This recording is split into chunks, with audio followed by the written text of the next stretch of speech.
ಅಲ್ಲದಿ ಅದೇಪ್ಪ ಅವನೇನೋ mental case ಅವನು ಮಾತಾಡಲಿ, ಅವನು ಎಲ್ಲ ಅವನೇನು ಬೇಕಾದ್ರೂ ಮಾತಾಡ್ತಾರೆ. ನನಗೆ ನಿಮ್ಮ ಬಗ್ಗೆ ನನಗೆ ಭಾಳ ಅನುಕಂಪ ಆಗ್ತಾಯಿದೆ. ನೀವೆಲ್ಲ ಭಾಳ ವಿದ್ಯಾವಂತರಿದ್ದೀರಿ, ಪ್ರಜ್ಞಾವಂತಿದ್ದೀರಿ. ನಿಮ್ಮ ಚಾನೆಲ್ಗಳಲ್ಲಿ, ನಿಮ್ಮ ಪೇಪರ್ಗಳಲ್ಲಿ ಎಲ್ಲ ನಿಮಗೆಲ್ಲ ಒಂದು ಇಮೇಜ್ ಭಾಳ ಮುಖ್ಯ. ಯಾರ್ಯಾರೋ ಏನೇನೋ ಆಗ್ತಾರೆ ಅಂತ ಅಷ್ಟೆಲ್ಲ ದೊಡ್ಡ ನ್ಯೂಸ್ ಮಾಡ್ಕೊಂಡು ಕೂತ್ಕೊಂಡ್ರೆ ನಿಮ್ಮ ಇಮೇಜ್ ಏನಾಗಬೇಕು? ಏನಾದ್ರು ಸತ್ಯ ಏನಾದ್ರು ಇದೆಯಾ ಇಲ್ಲ? ಈಗ ನಾನು ನಿಮ್ಮ ಮಾಧ್ಯಮದವ್ರಿಗೆ ಯಾರೋ ಒಬ್ಬ ಹೇಳ್ಬಿಡ್ತಾನಪ್ಪ, ನಿಮ್ಮ ಮಾಧ್ಯಮಕ್ಕೆ 100 ಕೋಟಿ ಕೊಟ್ಬಿಟ್ಟಿದ್ದಾನೆ ಹಾಕ್ಬೇಡ ಅಂತ, ನೀವು ಹಾಕೋಕ್ಕಾಗ್ತದ? ಅದನ್ನ ಕ್ಯಾನ್ ವಿ ಬ್ಲೇಮ್ ಎನಿವನ್? ಏನೋ ಒಂದು ಆಧಾರ ಬೇರೆ ಇರ್ಬೇಕಾದ್ರೆ ಅದಕ್ಕೆ. ಬಿಡಿ, ನಾನು ಅವನ ಬಗ್ಗೆ ನಾನು ಮಾತಾಡ್ತಾ ಇಲ್ಲ. ನೀವು ನಿಮ್ಮೊಂದು ಇಷ್ಟು ದೊಡ್ಡ ರೆಪ್ಯುಟೇಷನ್ ಇರುವಂಥ media, I don't know why you are failing ಈ ವಿಚಾರದಲ್ಲಿ ಅಂತ ನನಗೆ ಬೇಜಾರಾಗ್ತದೆ. ಫ್ರಂಟ್ ಪೇಜಲ್ಲಿ ನ್ಯೂಸ್ ತೊಗೊಂಡಿದ್ದೀರ ಕೆಲವರು, ಆಮೇಲೆ ದೊಡ್ಡ ನ್ಯೂಸ್ ಏನೋ ಬಾಂಬ್ ಸೇರಿಸ್ಬೇಕು ಅಂತ ಹೇಳ್ತಾ ಇದ್ದೀರ. ಹಾಂ, ತಲೆಕೆಟ್ಟವ್ರು ಹಾಸ್ಪಿಟ್ಲಿಗೆ ಸೇರಿಸ್ಬೇಕಾದವ್ರನ್ನೆಲ್ಲ ನೀವು ಈ ಥರ ಮಾಡ್ಕೊಂಡು ಕೂತ್ಕೊಂಡ್ರೆ ನನಗೆ ಅವನ ಬಗ್ಗೆ ಅನುಕಂಪ ಆಗ್ತಾ ಇಲ್ಲ. ನಿಮ್ಮ ಬಗ್ಗೆ ನಂಗೆ ಭಾಳ ಬೇಜಾರಾಗ್ತಾಯಿದೆ. ಏನಾಗಿದೆ ನಿಮ್ಮ ಚೀಫ್ ಎಡಿಟರಲ್ಲಿ, ನಿಮ್ಮ ಮೀಡಿಯಾಗಳಲ್ಲಿ? ಯಾಕೆ ಈ ರೀತಿ? ಸರ್, ಆ ವ್ಯಕ್ತಿನ ನಾವು ಗಂಭೀರವಾಗಿ ತಗೊಳ್ಳೋದಕ್ಕೆ ಕಾರಣ ನಿಮ್ಮ ಒಂದು ಮಾತುಕತೆ ಒಂದು ಇದಾಗಿರ್ಬೋದಲ್ಲ ಸರ್. ನೀವು ಆ ವ್ಯಕ್ತಿನ ಒಂದು ಸ್ವಲ್ಪ ಯಾರು ಇಲ್ಲ ಅಂದ್ಬಿಟ್ಟು ನೀವು ಮಾತಾಡದೆ ಹೋಗಿದ್ರೆ ನಾನು ಯಾವ ಮಾತಾಡಿಲ್ಲ ರೀ. ನಾನು ನಾಟ್ ಸ್ಪೋಕನ್ ಹೇಳ್ತೀನಿ. ನಾನೊಬ್ಬ ಡೆಪ್ಯೂಟಿ CM, ನನ್ನ ಹತ್ರ 100 ಜನ ಅಪ್ರೋಚ್ ಮಾಡ್ತಾರೆ. ಒಳ್ಳೆಯವರು ಬರ್ತಾರೆ, ಕೆಟ್ಟವರು ಬರ್ತಾರೆ, ಇನ್ನೊಬ್ಬರು ಇರ್ತಾರೆ, ಪಬ್ಲಿಕ್ ಫಿಗರ್ ನನ್ನ ಹತ್ರ ಬರ್ತಾರೆ. ನಾನು ಬರ್ತೀನಿ, ನನ್ನ ಹತ್ರ ಮಾತಾಡ್ತೀನಿ ಅನ್ನೋರನ್ನ ನಾನು ಯಾರು ಇಲ್ಲ ಅಂತ ಹೇಳ್ತಿದ್ದಲ್ಲ. ಏನು ತೆಂತದ್ದು ಬರ್ತಾರೋ ನನಗೆ ಗೊತ್ತಿಲ್ಲ. ಎಲ್ಲರೂ ಬರ್ತಾ ಇರ್ತಾರೆ ನನ್ನ ಹತ್ರ. ನೀವು ಬರ್ತಾ ಇರ್ತೀರಿ, ನೀವು ಮೀಡಿಯಾ ಒಂದು ಇಟ್ಕೊಂಡು ಬರ್ತೀರಿ. ಒರಿಜಿನಲ್ ಮೀಡಿಯಾನೋ ಡೂಪ್ಲಿಕೇಟ್ ಮೀಡಿಯಾ ಯಾರು ಗೊತ್ತು ನನಗೆ? ಈಗ ಯಾವುದೋ ಒಂದು ಪಬ್ಲಿಕ್ TV ಅಂತ ಇಟ್ಕೊಳ್ತೀರೋ, PT ಅಂತ ಇಟ್ಕೊಳ್ತೀರೋ, TV9 ಅಂತ ಇಟ್ಕೊಳ್ತೀರೋ. ಇಟ್ಕೊಬಂದು ಬಂದರೆ ನೀವು TV9 reporter, original reporter, duplicate reporter, BJP ಕಾರ್ಯಕರ್ತರು, ದಳ ಕಾರ್ಯಕರ್ತರು, ನಮ್ಗೆ ಹೆಂಗೆ ಗೊತ್ತಾಗಬೇಕು? ಅದನ್ನು ಮಾಡಿಸ್ಬೇಕು ಸರ್. ಜನ ಬರ್ತಾರೆ, ಈಗ ಇಷ್ಟೆಲ್ಲ ಜನ ಬರ್ತಾರೆ, ನಾನು ಎಲ್ಲರನ್ನೂ ಈಗ ಸ್ಕ್ಯಾನ್ ಮಾಡ್ಕೊಂಡು ಕೂತ್ಕೊಳ್ಳಲ್ಲ ನಾನು. ಇಲ್ಲ, ಆ ರೀತಿ ಒಬ್ಬ ಏನಾದ್ರು ನಿಮ್ಮ ಮಾಧ್ಯಮ ಇವ್ರಿಗೆ ಹೇಳಿದ್ರೆ ಆ ಥರ ಮಾಡೋದು ಒಳ್ಳೇದು ಅಂತ. ಯಾಕಂದ್ರೆ ಈಗ ಯಾರು ನಕಲಿ ಯಾರು ಅಸಲಿ ಅನ್ನೋದೇ ಗೊತ್ತಾಗಲ್ಲ.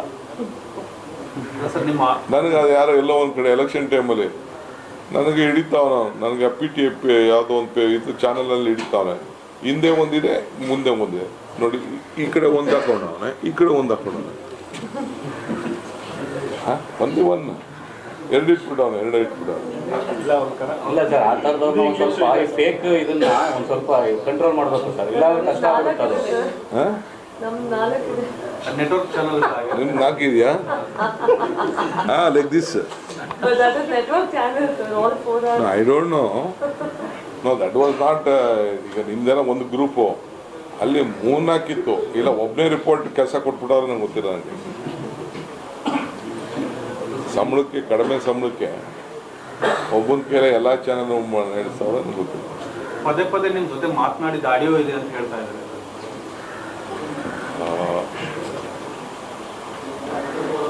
ಯಾರ್ಯಾರೋ ನಮ್ಮನ್ನು ಬಂದು ಪಾಲಿಟಿಷಿಯನ್ ಅಂದಮೇಲೆ ನನ್ನ ಸ್ಟೇಟಸ್ಗೆ, ನನ್ನ ಪೊಸಿಷನ್ಗೆ ಸಾವಿರಾರು ಜನ ಬಂದು ಭೇಟಿ ಮಾಡ್ತಾರೆ. ಯಾರು ಬರ್ತಾರೋ ಅವ್ರು ಯಾವ ಉದ್ದದಲ್ಲಿ ಯಾವ ಇದೆಯೋ ಯಾರು ಗೊತ್ತಿಲ್ಲ. ನಾನೇನು ತಪ್ಪು ಮಾತಾಡಿಲ್ಲ, ಮಾಡೋಕ್ಕೆ ಹೋಗಿಲ್ಲ, ತಲೆನೂ ಕೆಡ್ಸ್ಕೊಳಕ್ಕೆ ಹೋಗಿಲ್ಲ. ನನಗೆ ಬೇಕಾದಷ್ಟು ಟೈಮ್ ಇದೆ, ನನಗೆ ಬೇರೆ ಕೆಲಸಗಳಿದೆ. ಇಲ್ಲ ಸರ್, ನೀವು ಜವಾಬ್ದಾರಿಯುತ ಸ್ಥಾನದಲ್ಲಿರೋ ಮೇಲೆ ಈ ಥರ ಆಪಾದನೆ ಮಾಡ್ತಾನೆ ಅಂದಮೇಲೆ ಅದನ್ನೇನಾದ್ರು ತನಿಖೆ ಅಥವಾ ಅಂದಮೇಲೆ ಮಾನನಷ್ಟ ಮೊಕದ್ದಮೆ ಆ ಥರ? ನೋಡಪ್ಪ, ನನ್ನ ಹೆಸರು ಉಪಯೋಗಿಸ್ಕೊಂಡ್ರೆ ಕೆಲವ್ರಿಗೆ ಮಾರ್ಕೆಟು. ನೀವು ಬರೀತೀರಾ, ನೀವು ಹಾಕ್ತೀರಾ, ಅದಕ್ಕೆ ಉಪಯೋಗಿಸ್ಕೊತಾರೆ. ಅದಕ್ಕೆ ನಾನು ಯಾಕೆ ತಲೆ ಕೆಡಿಸ್ಕೊಳ್ತಾರೆ? ಯುವರಾಜೇಗೌಡ ಟೂರಿಂಗ್ ಕ್ಲಬ್ಬಲ್ಲಿ ರೂಮ್ ನಂಬರ್ 110 ಅಂತ ಪರ್ಟಿಕ್ಯುಲರ್ ಮೆನ್ಷನ್ ಮಾಡಿ ಹೇಳಿದರು. ಗೋಪಾಲ ಸ್ವಾಮಿ ಅನ್ನೋ ಕಡೆಯಿಂದ ಟೂರಿಂಗ್ ಕ್ಲಬ್ ರೂಮ್ ನಂಬರ್ 110ಕ್ಕೆ ಏನೋ ಒಳ್ಳೆ ವಿಚಾರ ಇದ್ರೆ ಬೇರೆ ಮಾತಾಡಿ.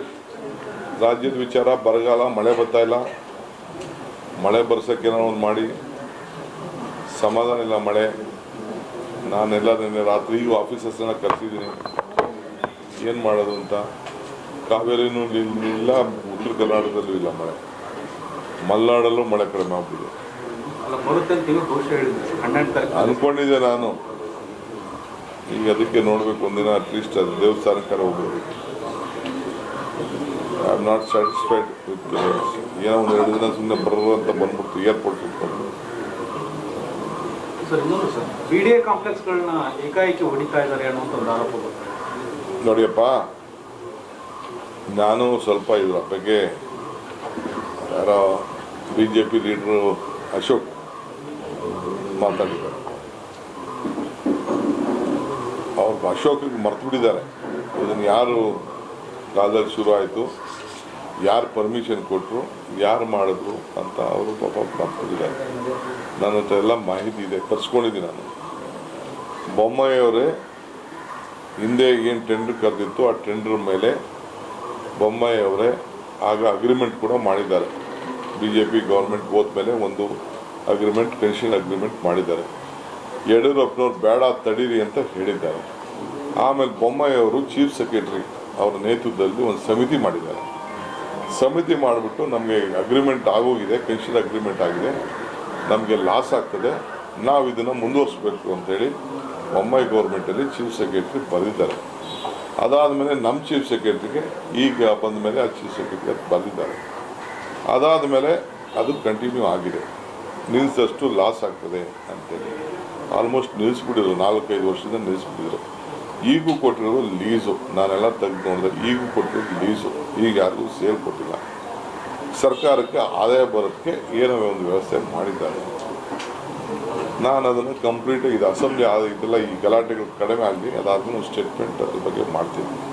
ಮಾಹಿತಿ ಎಲ್ಲ ತರಿಸ್ಕೊಂಡಿದ್ದೀನಿ ನಾನು. ತರಿಸ್ಕೊಂಡಾದ್ಮೇಲೆ ಅವ್ರು ಇರ್ಬೋದು, ಅಶೋಕ್ ಇರ್ಬೋದು, ಅಶೋಕ್ ಮಾಹಿತಿ ಎಷ್ಟಿದೆಯೋ ಗೊತ್ತಿಲ್ಲ, ವಿತ್ ಪೇಪರ್ಸ್ ನಾನು.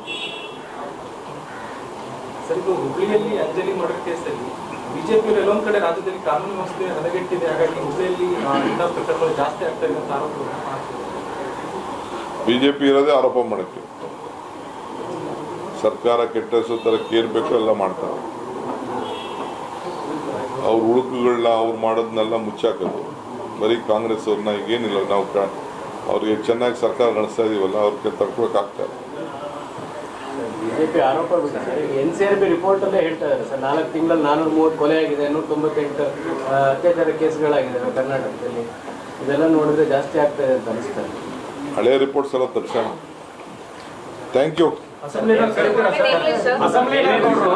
ದೇವೇಗೌಡರು ಈ ವಿಚಾರದಲ್ಲಿ ಬಂದು ಇವತ್ತೊಂದು ರಿಯಾಕ್ಟ್ ಮಾಡಿದ್ದಾರೆ ಸರ್. ಕುಟುಂಬದ ವಿರುದ್ಧ ಏನೆಲ್ಲ ನಡೀತಾ ಇದೆ, ಇದರಲ್ಲಿ ಎಲ್ಲರೂ ಕೂಡ ಭಾಗಿಯಾಗಿದ್ದಾರೆ. ನೋಡಪ್ಪ, ಗೌಡ್ರು ದೇವಸ್ಥಾನಕ್ಕೆ ಹೋಗಿದ್ದಾರೆ, ಭಾಳ ಒಳ್ಳೆಯದು. ಅವ್ರ ಹುಟ್ಟುಹಬ್ಬ ಶುಭ ಹಾರೈಸೋಣ. ಒಳ್ಳೆ ಆರೋಗ್ಯ ಕೊಡಲಿ, ನೆಮ್ಮದಿ ಕೊಡಲಿ, ಸಂತೋಷ ಕೊಡಲಿ, ದುಃಖದಿಂದ ದೂರ ಆಗಲಿ, ಅಷ್ಟನ್ನು ನಾನು ಭಗವಂತನಲ್ಲಿ ಅವ್ರಿಗೆ ಪ್ರಾರ್ಥನೆ ಮಾಡ್ತೀನಿ. ಸರ್ಕಾರದ ಪರವಾಗಿ ಅವ್ರಿಗೆ ಮತ್ತು ವೈಯಕ್ತಿಕವಾಗಿ ಅವ್ರಿಗೆ ಶುಭವನ್ನು ತುಂಬ ಹೃದಯದಿಂದ ಹಾರೈಸ್ತೀನಿ. ಸರ್ ಇಂಗ್ಲಿಷ್ ಸರ್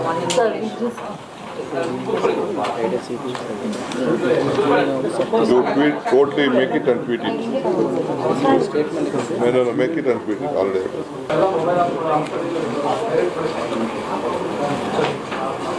ನಮಸ್ಕಾರ.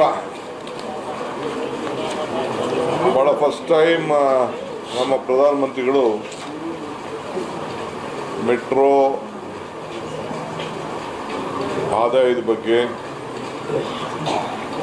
ನಮ್ಮ ಶಕ್ತಿ ಯೋಜನೆ ಬಗ್ಗೆ, ನಾವು ನಮ್ಮ ಹೆಣ್ಮಕ್ಳಿಗೆ ಕೊಡ್ತಾ ಇರೋಂಥ ಒಂದು ಪ್ರಯಾಣದ ಬಗ್ಗೆ, ಉಚಿತ ಪ್ರಯಾಣದ ಬಗ್ಗೆ ಪ್ರಸ್ತಾವನೆಯನ್ನು ಮಾಡಿದ್ದಾರೆ. ಕಾಂಗ್ರೆಸ್ ಸರ್ಕಾರ ಬಂದ ತಕ್ಷಣ ಮೊದಲನೇ ಗ್ಯಾರಂಟಿಯನ್ನು ನಾವು ಈ ಒಂದು ಶಕ್ತಿ ಯೋಜನೆಯನ್ನು ಪ್ರಾರಂಭ ಮಾಡಿದ್ದೇವೆ. 1,000ಕ್ಕೂ ಹೆಚ್ಚು ಬಸ್ಗಳನ್ನು ಖರೀದಿ ಮಾಡಿ ಹೆಣ್ಮಕ್ಳಿಗೆ ಅನುಕೂಲ ಆಗಲಿ, ಸಾರ್ವಜನಿಕರಿಗೆ ಅನುಕೂಲ ಆಗಲಿ, ಬೇರೆಯವ್ರಿಗೂ ಅನುಕೂಲ ಆಗಲಿ, ಗಂಡು ಮಕ್ಳಿಗೂ ಅನುಕೂಲ ಆಗಲಿ ಅಂತ ಹೇಳಿ. ಒಂದು ನಿಮಿಷ ಇರಿ ಸ್ವಲ್ಪ ಪ್ಲೀಸ್. ಎಲ್ಲರಿಗೂ ಅನುಕೂಲ ಆಗಲಿ ಅಂಥೇಳಿ ಇವತ್ತು 1,000ಕ್ಕೂ ಹೆಚ್ಚು ಬಸ್ಗಳನ್ನು ಈಗಾಗಲೇ ಖರೀದಿ ಮಾಡಿರೋದು ವಿಧಾನಸೌಧ ಎದುರುಗಡೆ ಉದ್ಘಾಟನೆ ಮಾಡಿರೋದು ತಾವೆಲ್ಲ ಗಮನಿಸಿದ್ದೀರಿ. ಈ ವರ್ಷ 130 ಕೋಟಿ ರೂಪಾಯಿ ಆದಾಯ ಬಂದಿದೆ, ಹೆಚ್ಚು ಆದಾಯ ಬಂದಿದೆ. ಆಮೇಲೆ ಹೈಯೆಸ್ಟ್ ಟ್ರಾವೆಲ್ ಕೂಡ ನಮ್ಮ ಮೆಟ್ರೋಲಿ ಆಗ್ತಾ ಇದೆ. ಎಲ್ಲ ವರ್ಗದ ಜನ ಇವತ್ತು ಉಪಯೋಗಿಸ್ತಾ ಇದ್ದಾರೆ. ನಮ್ಮ ಗ್ರಾಮೀಣ ಪ್ರದೇಶದ ಜನರು ನಗರದಲ್ಲೂ ಕೂಡ ಎಲ್ಲೆಲ್ಲಿ ಅವರಿಗೆ ಶಕ್ತಿ ಇಲ್ವೋ ಅವರೆಲ್ಲ ಕೂಡ ಇವತ್ತು ನಮ್ಮ ಬಸ್ನಲ್ಲಿ ಪ್ರಯಾಣ ಮಾಡ್ತಾ ಇದ್ದಾರೆ. ಬೆಂಗಳೂರಲ್ಲಿ ಮಾತ್ರ ಮೆಟ್ರೋ ಇದೆ, ಇದು ಪ್ರಧಾನಮಂತ್ರಿಗಳು ಗಮನಿಸಬೇಕು. ಎಲ್ಲ ಕಡೆ ಮೆಟ್ರೋ ಇಲ್ಲ, ಮೆಟ್ರೋಲಿ ಅನುಕೂಲ ಇರೋ ಕಡೆ ಹೋಗ್ತಾರೆ ಅವರು. ಆದರೆ ನಾವು ಯೋಚನೆ ಮಾಡ್ತಿರೋದು ಬಡವರಿಗೆ ಈ ಬೆಲೆ ಏರಿಕೆಯಿಂದ ತತ್ತರಿಸ್ತಾ ಇದ್ದಾರಲ್ಲ ಅವ್ರಿಗೆ ಸುಧಾರಣೆಯನ್ನು ಮಾಡಲಿಕ್ಕೆ ನಾವು ಈ ಒಂದು ಯೋಜನೆಯನ್ನು ತೆಗೆದುಕೊಂಡು ಬಂದಿದ್ದೇವೆ. ನಾನು ಪ್ರಾರಂಭದಲ್ಲಿ ಹೇಳಿದೆ, ಕೋವಿಡ್ನಲ್ಲಿ ಇವತ್ತು ಯಾದಗಿರಿನವ್ರು ಬಂದು ನಾನು ಭೇಟಿ ಮಾಡಿದಾಗ, ನಾನು ಅನೌನ್ಸ್ ಮಾಡಿದಾಗ 1 ಕೋಟಿ ರೂಪಾಯಿ ಚೆಕ್ ಕೊಡ್ತೀನಿ ಅಂತ ಹೇಳೋದನ್ನು ಉದ್ದೇಶ ಇವತ್ತು ಬೆಲೆ ಏರಿಕೆ ತತ್ತರಿಸ್ತಾ ಇದೆ, ತೊಂದರೆ ಆಗ್ತಾ ಇದೆ ಅಂಥೇಳಿ ನಾವು ಈ 5 ಗ್ಯಾರಂಟಿಗಳನ್ನು ನಾವು ತಂದು ಈ ಕಾರ್ಯಕ್ರಮವನ್ನು ಭಾಳ ಯಶಸ್ವಿಯಾಗಿ ಮಾಡ್ತಾಯಿದ್ದೀವಿ. ನಿಮ್ಮ ಕೈಲಿ ಮಾಡೋಕ್ಕಾಗಲಿಲ್ಲ. ಈಗ ನಮ್ಮ ತಮಿಳ್ನಾಡವರು ಕೂಡ ಅದನ್ನು ಗಮನಿಸಿ ಅವರು ಕೂಡ ಮೊದಲು ಟೌನಲ್ಲಿ ಮಾತ್ರ ಅವರು ಕೊಡ್ತಾಯಿದ್ರು. ಇವತ್ತು ತಮಿಳುನಾಡು ಮುಖ್ಯಮಂತ್ರಿಗಳು ಕೂಡ ಅದ್ರ ಬಗ್ಗೆ ಟ್ವೀಟ್ ಮಾಡಿದ್ದಾರೆ. ಈಗ ನಮ್ಮ ತೆಲಂಗಾಣದಲ್ಲೂ ಕೂಡ ಈ ಯೋಜನೆ ಈಗಾಗಲೇ ನಾವು ಜಾರಿಯನ್ನು ನಾವು ತಂದಿದ್ದೇವೆ.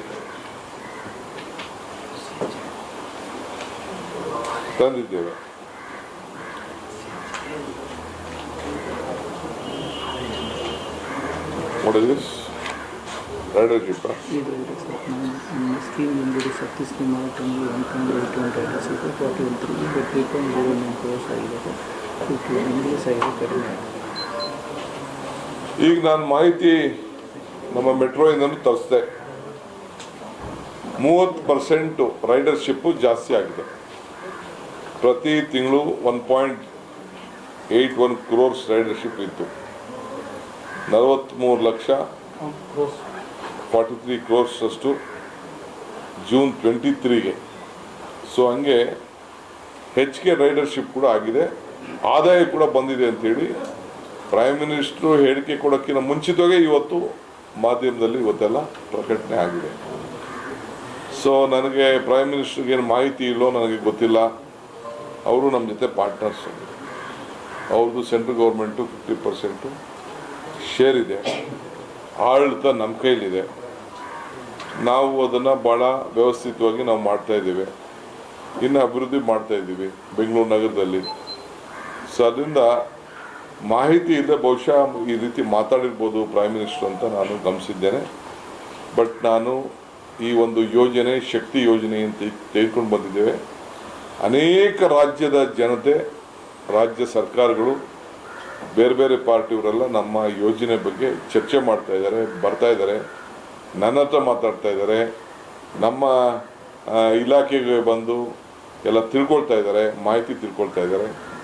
ಸೊ ಎಲ್ಲರೂ ಕೂಡ ಈ ಒಂದು ಭಾಳ ಹೆಚ್ಚಿಗೆ ಜನರ ಒಂದು ವಿಶ್ವಾಸವನ್ನು ಪಡ್ಕೊಂಡಿದೆ. ಭಾಳ ಜನರು ಕೂಡ ಆಕರ್ಷಣೆಯನ್ನು ಆಗ್ತಾಯಿದೆ, ಜನರಿಗೆ ಅನುಕೂಲ ಕೂಡ ಆಗ್ತಾಯಿದೆ. ಸೊ ಅದರಿಂದ ಪ್ರೈಮ್ ಮಿನಿಸ್ಟರ್ ಏನು ಹೇಳಿಕೆ ಕೊಟ್ಟಿದ್ದಾರೆ ಇದು ತಪ್ಪು ಮಾಹಿತಿ. ಇದು ನಮ್ಮ ಶಕ್ತಿ ಯೋಜನೆಯಿಂದ ಸಾಮಾನ್ಯ ಜನರಿಗೆ ಅನುಕೂಲ ಆಗ್ತದೆ ಮತ್ತು ಎಲ್ಲ ಕಡೆ ಮೆಟ್ರೋ ಇಲ್ಲ. ಇದನ್ನು ಮತ್ತೆ ಪ್ರೈಮ್ ಮಿನಿಸ್ಟರ್ ಅವರು ಅವರ ಗಮನಕ್ಕೆ ನಾನು ತಮ್ಮ ಮುಖಾಂತರ ತರಲಿಕ್ಕೆ ನಾನು ಪ್ರಯತ್ನ ಮಾಡ್ತಾ ಇದ್ದೇನೆ. ನಮ್ಮ ಹೆಣ್ಣುಮಕ್ಕಳು ಭಾಳ ತೃಪ್ತಿಕರವಾಗಿ ಪ್ರಯಾಣ ಮಾಡ್ತಾ ಇದ್ದಾರೆ, ಪ್ರವಾಸಕ್ಕೆ ಹೋಗ್ತಾ ಇದ್ದಾರೆ, ಮಕ್ಕಳು ನೋಡ್ಲಿಕ್ಕೆ ಹೋಗ್ತಾ ಇದ್ದಾರೆ, ಸಂಬಂಧಿಗಳು ನೋಡ್ಲಿಕ್ಕೆ ಹೋಗ್ತಾ ಇದ್ದಾರೆ, ಅವ್ರ ಕೆಲಸ ಕಾರ್ಯಗಳಿಗೆ ಹೋಗ್ತಾ ಇದ್ದಾರೆ, ತೀರ್ಥಕ್ಷೇತ್ರಗಳಿಗೆ ಹೋಗ್ತಾ ಇದ್ದಾರೆ. ಎಲ್ಲ ಕಡೆ ನಮ್ಮ ರಾಜ್ಯದಲ್ಲಿ ಚೆನ್ನಾಗಿ ಪ್ರಯಾಣ ಮಾಡಿ ಜನರಿಗೂ ಅನುಕೂಲ ಆಗ್ತಾಯಿದೆ. ತಕ್ಕಂತೆ ಬಸ್ಸನ್ನು ಕೂಡ ನಾವು ಬಿಟ್ಟಿದ್ದೇವೆ. ಈ ಮಾಹಿತಿಯನ್ನು ನಾನು ನಿಮಗೆ ಟ್ವೀಟ್ ಮಾಡೋದು ಬೇಡ, ನೇರವಾಗಿ ನಿಮ್ಮ ಹತ್ರ ಮಾತಾಡೋಣ ಅಂಥೇಳಿ ನಾನು ನಿಮ್ಮನ್ನು ಕರೆಸಿದ್ದೇನೆ.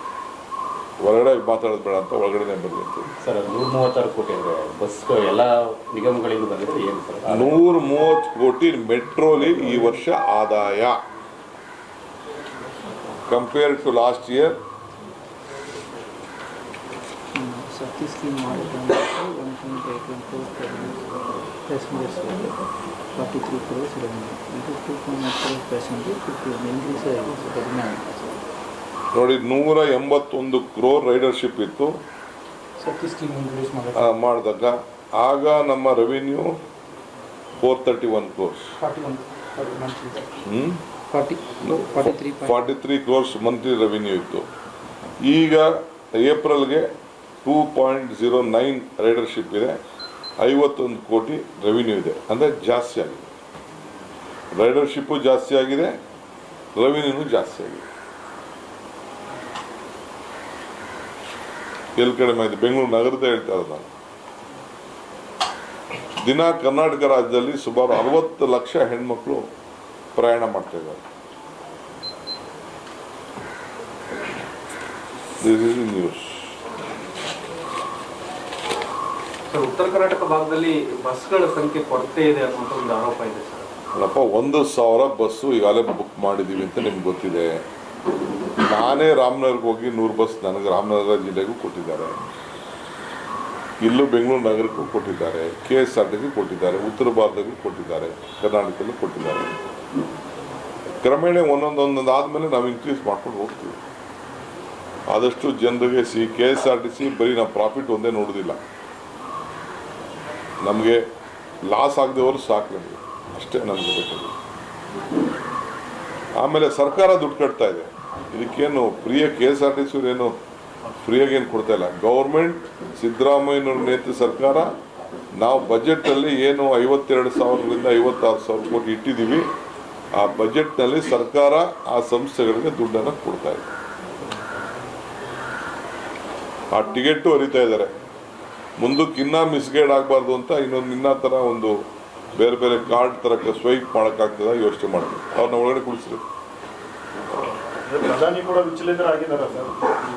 ನಾನು ವಿಚಲಿತ ಅಂದರೆ ಅವ್ರಿಗೆ ಮಾಹಿತಿ ಕಡಿಮೆ ಅಂತ ಅವ್ರು ಯಾರು ಸರಿಯಾಗಿ ಅವ್ರ ಇಲಾಖೆಯವರು ಮಾಹಿತಿ ಕೊಟ್ಟಿಲ್ವೇನೋ ಅನಿಸ್ತದೆ ನನಗೆ. ನಾನು ವಿಚಲಿತ ಅಂತ ಹೇಳೋಕ್ಕಿಂತ ಅವ್ರಿಗೆ ಮಾಹಿತಿ ಕಡಿಮೆ ಆಗಿದೆ ಅಂತ ನಾನು ತಿಳ್ಕೊಂಡಿದ್ದೆ. ಆ ಮಾಹಿತಿಯನ್ನು ತಮ್ಮ ಮುಖಾಂತರ ಪ್ರೈಮ್ ಮಿನಿಸ್ಟರ್ಗೆ, ಯಾಕೆಂದ್ರೆ ನಾವು ಈಗ KSRTC ನಡೆಸ್ತಾ ಇದ್ದೀವಿ, ಮೆಟ್ರೋನು ನಡೆಸ್ತಾ ಇದ್ದೀವಿ ನಾವು. It is A travel system.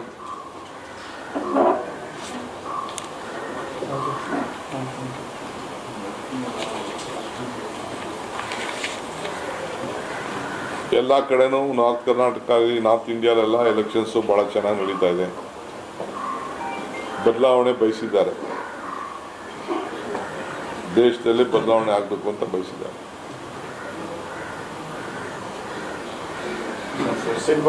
ನೀವು ಎಲ್ಲ ಕಡೆ ಓಡಾಡಿದ್ದೀವಿ. ವಿಧಾನಸಭೆ ಎಲೆಕ್ಷನ್ ಸಂದರ್ಭದಲ್ಲಿ ಕೂಡ ತಾವು ನಂಬರ್ಸ್ ಹೇಳಿದ್ರು. ಈಗ ಲೋಕಸಭೆಗೆ ನಿಮ್ಮ ನಂಬರ್ಸ್ ಏನು? ನಮ್ಮ ರಾಜ್ಯಲ್ಲ 20 ಆಸುಪಾಸು.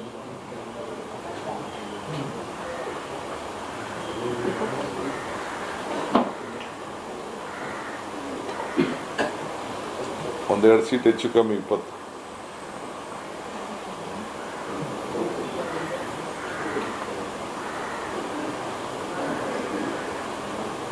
ನಮ್ಗೆ ಗ್ಯಾರಂಟಿ ಏನಂತ ಗೊತ್ತಿಲ್ಲ. BJP ಅವರು ಗಾಬರಿ ಆಗ್ಬಿಟ್ಟಿದ್ದಾರೆ ನಮ್ಗೆ ಗ್ಯಾರಂಟಿ.